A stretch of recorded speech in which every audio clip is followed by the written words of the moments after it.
G'day fellas and welcome to a casted game. Spawning in on the west side of the map, we've got Marine Lord. He is representing Izzy and he is playing as the Rus. On the opposite side of the map, in the red, playing the Abbasid Dynasty, we've got Beastie Cutie, who is opening us up with a scout, dropping down his House of Wisdom because he is playing the Abbasid Dynasty. So, ladies and gentlemen, let us talk a little bit about exactly what is going on today. We have got a very special game for you. This is game number 2 of the series between Beastie Cutie and Marine Lord. These guys are currently going at it. If you don't want to have your series spoiled, then, go watch the first video in the series. It'll be the one immediately uploaded before this. Otherwise, I'm going to spoil it, and then you've got no excuse. But look at this, look at this, look at this. We've got Marine Lord coming in. He managed to get all 3 of the sheep. That is a feels bad man moment right there. Beastie Cutie going to be losing out on all 3 of those sheep, and obviously losing out on the potential for any more sheep as well, because you got to think about it, right? Like, it's lost potential. If that's where the 3 sheep are, then your scout is out here. It found the 3 sheep. It just didn't get them. So now it's out here, you know, looking around, but it's not going to find any sheep because the other 3 sheep, they're probably up here somewhere. There they are.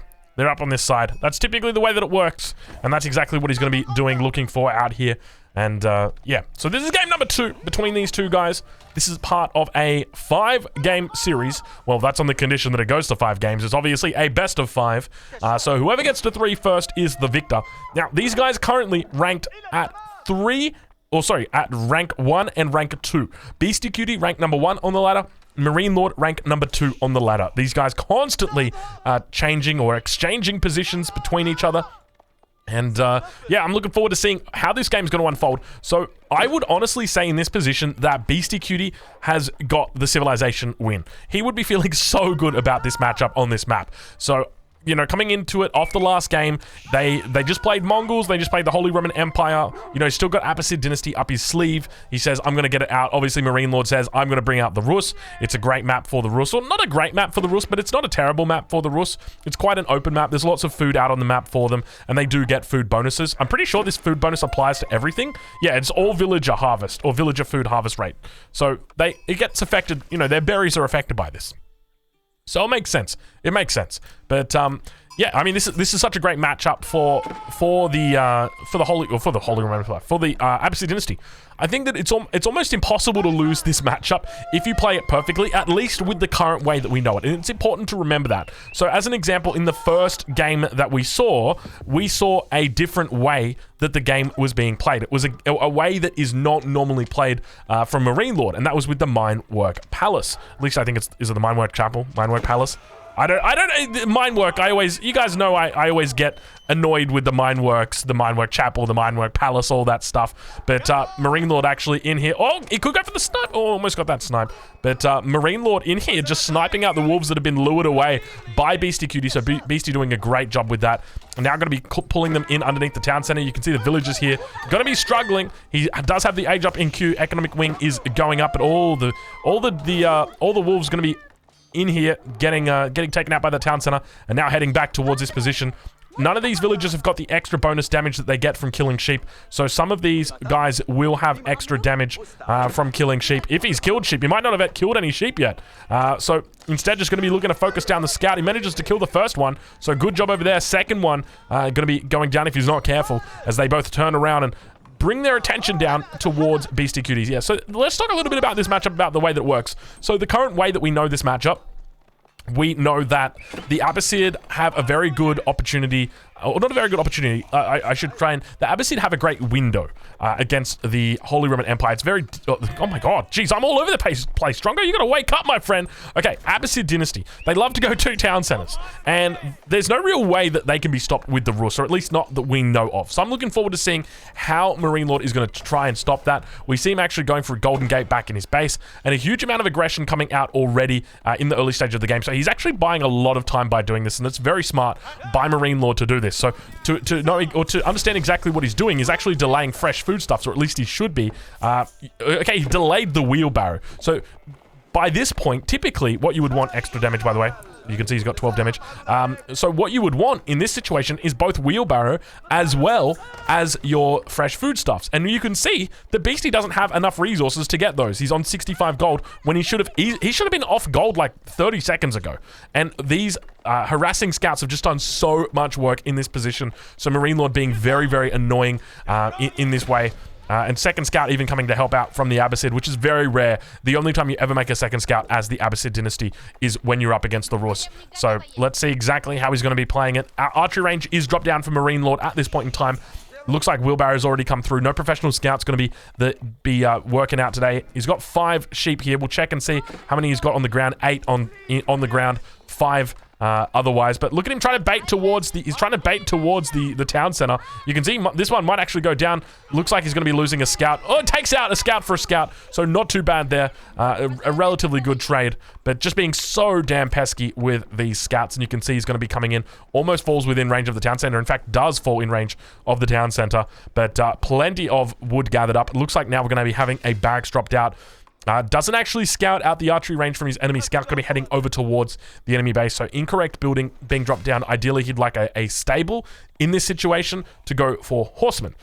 Because obviously archers coming out. Oh my god, and look at that little bit of information not spotted out. Gonna see the stable coming down. Spots the archery range already up, so he should know. Okay, I can go into camels and horsemen, and I'll be fine here. But instead, has gone for a barracks. The barracks almost up now. You can see one villager just tapping away at it. He's gonna let that finish by the looks of it. Indeed he does. So now going to be able to go into spears. You can see he's got a lot of villagers on stone. He really wants to get this second town center up on the back of the base. But now Archer on the front line, as well as those scouts going to be coming in. He was trying to get enough gold for that veteran spear upgrade, or rather the hardened spear upgrade. Not going to have any luck. Going to be working towards taking out these units on the front line. And a lot of pressure coming in at this early stage of the game from Marine Lord. I really love the way that he utilizes the scouts in the early game and just becomes such a nuisance. Now villagers going to be moving forward across the map. We could potentially see them going for a boar. This is twice that we have seen this now, so we potentially may see a new boar meta opening up, and indeed we do. So Marine Lord has found the new tech. We talked about it a bit earlier. We said, you know, I'm not sure what the best way is to come up against this, and he's going to be leading the battle with his knight. So comes out with the knight, brings out 8 villagers, which is the perfect amount. Knight now going to be doing a lot of the damage in this situation. Villager got to be careful not to go down. Knight going to be drawing the aggro from the boar. Boar does go down. 75 gold goes over to Marine Lord, and now he doesn't need professional scouts. Rather, he just moves his villagers out to this position. Ideally, probably should have put it there so he gets at least a few of these trees in. But yeah, other than that, like a very, very smart move from Marine Lord. And now going to be looking, so a lot of people might be thinking like, oh, it's not a big deal. Like, Drongo, stop getting excited over something like this. This is a massive deal because this boar has got 2,000 food on it, okay? How much food is in a hunt here? Well, you got 7 of these guys, 350 each. So you guys know maths, right? 3 times 7, 21. So you're looking at just over 2,000 food in a hunt, and the boar has got 2,000 food in it. So it's pretty similar to an entire hunt that you've got. So to be able to go out there on the map and do this, what is this villager doing? To be able to go out there on the map and do this, it's so smart, and at the same time, it's such a massive reduction in the investment that you're going, because normally for professional scouts, you're investing a huge amount of resources, 350, whereas here you've only invested in 100, and that is the hunting cabin. You've also got a whole bunch of villagers that are in a forward position, so if you want to go all in, you can. And it looks like Marine Lord might be doing this. This is the one base all in. Marine Lord's one base Rus all in, and it's looking pretty insane when you think about it. This is a boar all in that he's doing. So if we take a look back here, like he has got the boar, he has got the archery rangers. He is going absolutely all in. Look at this. This is just absolutely amazing. I love this. I can't wait. These villagers, they're going to come back over to this boar. Please tell me they come back over to this boar and continue eating. Indeed, they are going to. Of course, they're going to. He is a hungry, hungry hippo. But yeah, this is what the game is all about. Like, it's such a smart tech choice to come into this because, as I mentioned to you guys before, you know, normally, to just explain it, okay, the Abbasid dynasty would be able to hold this push normally, because normally the push would be coming in slightly later because of professional scouts, because that's the way that the Rus player gets their food.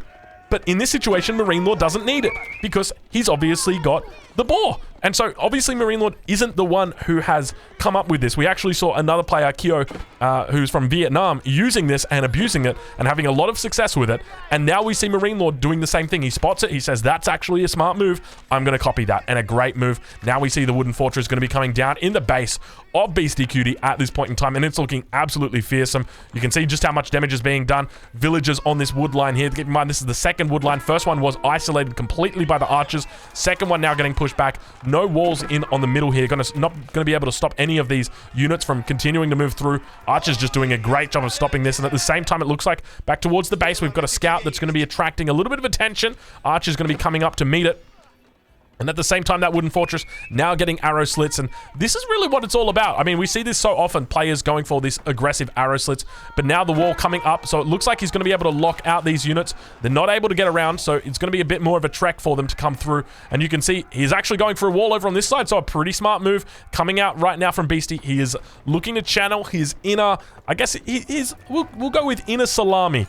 But you can see he manages to pull back the villagers from this position, leaves just one out there, but the entire wall pretty much closed off now in this position, and now there are 2 town centers for Beastie Cutie. Beastie Cutie currently sitting at 40 villagers versus 35 of his opponent, but obviously his opponent has got the Boar, so that's going to be increasing his villager count because the villagers here are a lot more effective than villagers on, say, berries, and also in addition to that, we have got the bounty that has been accumulated. Also, do consider the fact there is a golden gate here. At any time, he can drop down a second second town center if he wishes to. But we'll ride back along with Beastie Cutie. You can see he's actually idling on his housing population for quite some time here. Still yet to drop it down. You can see he's got more than 1,600 food in the bank right now. He is, I wouldn't say he's misplaying. He's just under pressure. And Marine Lord's doing a great job of just pressuring him at this point in time. And now it looks like Village are going to be coming forward to potentially chop through. I'm assuming that's what it is.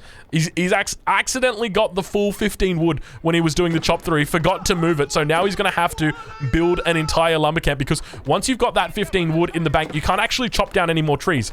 You right-click on the tree, and they will immediately just go and look to hand it in. But he manages to get through it. There must have been a bit of an overchop coming through over on this position. Manages to come through behind the walls. You can see the army slowly but steadily building up from Beastie Cutie. At this point in time, he's sitting on 12 military pop versus 35 from Marine Lord. So still quite a fierce amount of units there for him. And Marine Lord now looking to do a little bit of a ram dance inside or just outside the base of his enemy Beastie Cutie. And Beastie Cutie going to be under significant pressure here. We'll head back towards Marine Lord's base and look at the beautiful macro that's coming in from him. You can see he's got +1 ranged attack at this point, and now going to be looking to siege down the base of his enemy Beastie Cutie on the defensive. Look at the resources he's got stacked up here. This is such a feels bad, man, because he's got absolutely no production, no housing space, barely any. You can see he's got 90 wood at the moment, 164 gold. He wants to try and get these things out, but at the same time, he's just got no space for it. And now another wooden fortress gets denied over on that right-hand flank. Villagers going to be doing their best to siege this down. He does have that textile upgrade, so a little bit more health on these bad boys. You can see they're up to 75 at this point in time. And now the town center going to be under siege. 2 battering rams underneath here. He's got to be careful. There's so many spears, or so many archers rather, in this position. And in this position, the response from Beastie Cutie is very difficult, because if you want to go horseman, that's fine, but it's so difficult to get a nice surround, especially when the horsemen, or rather when the archers are in your base. And now villagers once again popping out there looking to do damage. He realizes that he's probably not going to be able to push that town center. If he does, he's going to lose a battering ram. He's bringing forward another battering ram. Let's see exactly how Marine Lord manages to deal with it. It looks like he's going to fall back once again. Now going to be heading over towards the second town center. A lot of villagers over here. He spots these out, deletes the walls, going to be looking to delete some archers along with it, and now really looking to apply the pressure. You can see at the same time a lot of these a lot of these units coming out from the forward base, just doing so much work. And this is what we're talking about when we say, you know, the power of this one base push, because the real strength here is the Boar. The real strength is this bad boy right here. Look at this guy. 122 food left in that. That is 2,000 food powering into this entire economy. And you can see his macro has just been absolutely on point. We actually saw with some of the games that Kyo was playing that he had up to like 900, 1,000 food. So now Marine Lord finds this tech and he just goes absolutely ham with it. And it's great to see, honestly, players using the boars like this in forward locations. It makes so much sense, but we just haven't seen it coming out. And so Marine Lord going to be able to utilize it to great success here. But villagers obviously going to be going idle now. They're going to need to move towards their second boar. Otherwise, they can move down towards a hunt as well. There are more hunts back towards the base that he's going to be able to potentially take. So we'll see how he plays it out. Didn't actually go for survival techniques, which is very interesting considering he is looking to play into the Boar a little bit more. But now it looks like Beastie was going for a bit of a pickup on the back line. Didn't manage to find too much. We did see a body or two on the background, but now Villager's going to be going down. Villager count right now, 46 versus 47. Beastie Cutie going to be losing more villagers as they head towards the corner. Knight's going to be able to go on top of it. We'll head into the cinematic mode now as the horsemen look to try and corner all of the archers, but at the same time, they're doing so much damage. That extra +1 coming through. Spear's going to be collected as well, so you've got to be careful not to be losing those archers on the back line. Villagers going to be burning down those battering rams, and you can see that the villagers are trying their best not to die to the single remaining knight, but at the same time, look at the massive archers that remains right now for Marine Lord. It is absolutely massive. Villagers going to be jumping inside the town center, but there's not enough space for everybody, and at the same time, there are attack alarms going off everywhere right now. So many units in the base of Beastie. It is terrible damage. 48 and 47 for Marine Lord, 51 and 19, so he's down about 30 military population at this point, just continuing to have units stuck in the base, funneling into him, and I wouldn't be surprised if we actually see the Rus take over the ladder with this. I genuinely wouldn't be surprised. This is 100% what Rus is going to be. This is all you're going to see. I guarantee you, in the next week, this is all you will see from Rus. One base, a whole bunch of production. Like, if we go have a look at the production coming out from him right now, 4 and 2. And they're just going to be out on the map, taking the boars. It'll just be forward boar taking, probably have survival techniques in here as well. He has gotten survival techniques. There you go. Survival techniques has come through. So he knows exactly what he's doing. So not opting for the survival techniques on the boar because it's very close to the hunting cabin, but because these ones are a little bit further away, so you can see right here, it's going to just help him out so much more to have that. And of course, he's got wheelbarrow as well. So got all of his technology upgrades. It is such a smart move for him to be playing this way. And I really wouldn't be surprised to see Rus actually dominate the ladder and become a top tier civilization just from their one base all-ins. This is such a scary way to play the Rus because they've got so many resources. You really got to think about it from the perspective of a Rus player. You know, like, they were already a relatively strong feudal age civ, and then all of a sudden you give them this free 2,000 food, because that's essentially what it is. Obviously there's you know, walking time for your villagers. You got to build a hunting cabin, but at the same time you're saving so many resources by not going into that professional scouts tech. And now we can see Beastie Cutie, 1,600 food in the bank right now. Absolutely no resources whatsoever. He's been housed completely. He's lost his second town center. He's stuck all alone in the supermarket. He can't find mummy. He can't find daddy. I'm not going to tell you about the strange man that's looking over his shoulder, but ladies and gentlemen, Beastie Cutie is in dire need of help right now. And Marine Lord is definitely not going to be the one to offer it, because Marine Lord has got his cap on. He is dodging the security cameras, and he is looking for a way in to take little Beastie Cutie home. And what am I doing? Yo, Drongo, calm down, calm down. Let's get back to the game, all right? Let's stop joking about child abduction, and let's just get back to the game, because Marine Lord is absolutely doing the number on Beastie Cutie right now. You can see the way that he's moving, just so many units. The villagers still stuck in there, trying their best to get through, managing to make their way out, but at the same time, Marine Lord does spot it. Villagers going to be going down. Look at the massive archers now coming out from Marine Lord up against these, up against civilizations like the Abbasid. It's so difficult to deal with this kind of thing, and Marine Lord going to be victorious. Beastie Cutie taps out and says, you know what, it's just too much for me. Good game, well played. I'll take the loss. So wins it, or evens up the series 1-1. Very well played there by Marine Lord. Don't go anywhere, fellas. The next game coming up on this channel, it's going to be game number 3 between these two guys. Who will win? Who will lose? Who will go through to the next round?